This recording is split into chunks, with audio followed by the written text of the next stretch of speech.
Mankoba ka-40 hiji nyarioskeun hiji jalma ngenyot ramona teras henteu palai barang tua. Dauhan Syekh Al-Arif Abu Muhammad Syawir As-Sibti. Kaula hiji waktos ngajugjug ka Baghdad ziarah ka Sayyid Abdul Qadir. Sarta terus kaula ngarencangan anjeunna kenging sawatara zaman.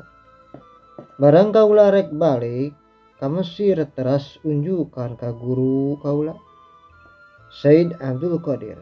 Saurna cig didoakeun ku kaula moal manggih naon-naon sareng anjeunna maparinkeun ramona miwarang dikenyot ku kaula.